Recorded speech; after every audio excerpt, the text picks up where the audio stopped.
Good morning, Kelly. Welcome back. Are you ready to learn about managing volunteers? Hi, Todd. I'm ready, but I guess I'm not exactly sure what managing volunteers means. Won't they be working pretty independently? Yeah, good question, Kelly. So we're going to talk about attracting and supporting and keeping the best volunteers in your program. Let's do it. So let's start with the Managing Volunteers module of WSU's Master Gardener Program Coordinator Training. Our first topic is recruiting. Later on, we'll look at motivating, communicating, supporting, and other presentations on the topic. And the final module, Program Management Skills. So let's start with recruiting. Over the next 10 to 15 minutes, we'll talk about how and where to find the people most likely to make good Master Gardener volunteers. And then we'll talk about how to screen the applications and interview potential candidates. And finally, a look at how to choose the best people and provide a high-quality orientation.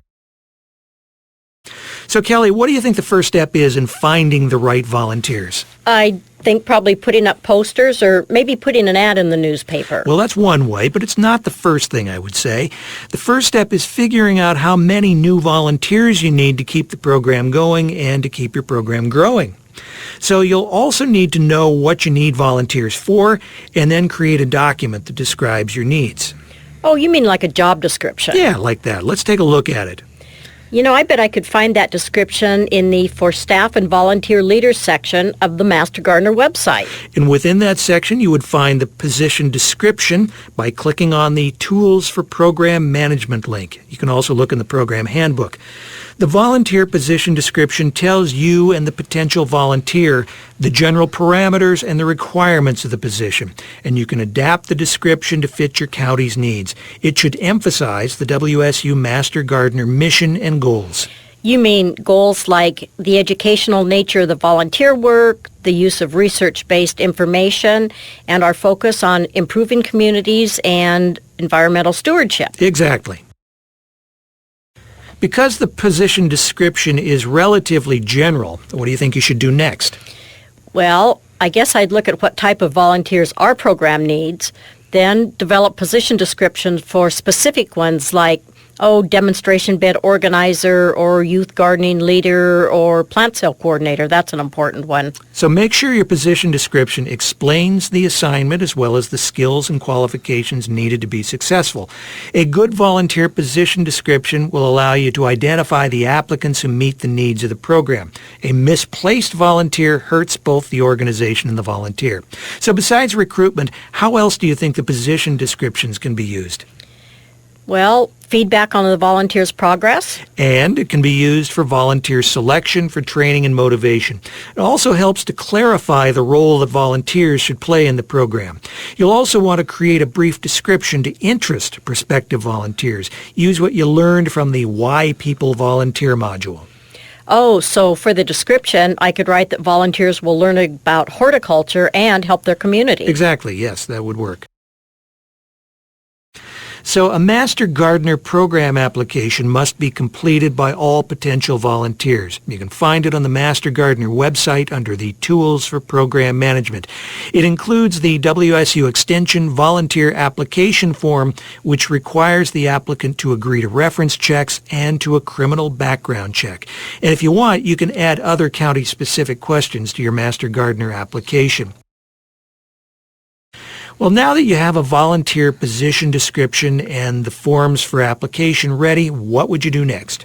Well, now do I put an ad in the newspaper? Not yet. It's important to ask yourself where you will find the people you would like to recruit. You want to target the organizations or groups likely to have qualified volunteers, places like school horticulture departments and garden clubs. Okay, so I need to think about how I'll find volunteers.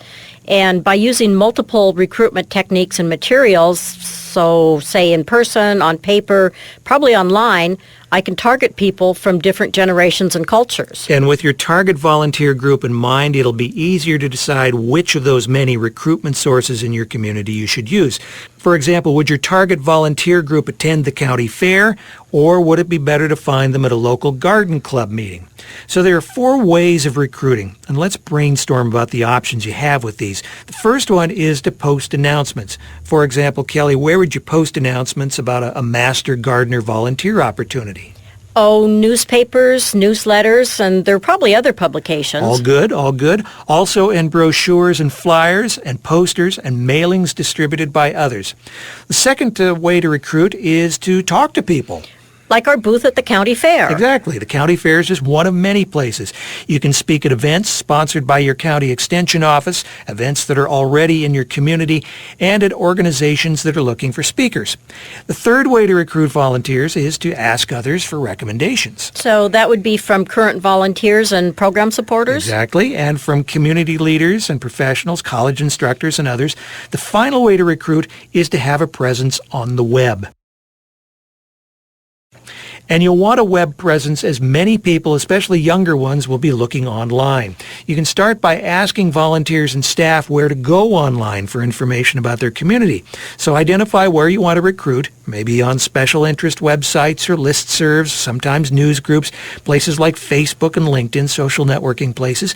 And once you've identified where you want to post, make sure the posting is visible, is easy to find, and clearly explained. So identify whether someone can contact you via email or apply directly online. Well, and I know that photographs and videos always attract me to look into things. I think that's a good idea. So use photos and videos if you've got them, and if you don't, make some. So once you have a good selection of volunteers to pick from, form a selection committee. That should include volunteers who will work with the new recruits. A committee will also relieve you of being personally responsible for choosing or turning down applicants.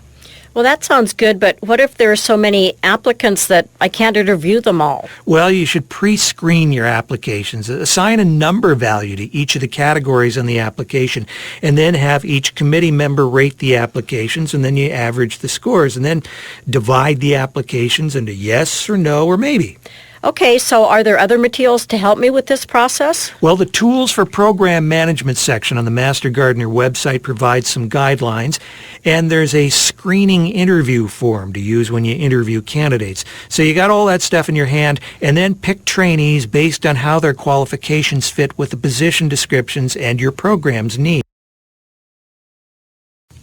So once we've decided which volunteers we choose, I'll have to give them some type of orientation. Is there a training set up for them? There is, but orientation for a new volunteer isn't just about watching a PowerPoint series.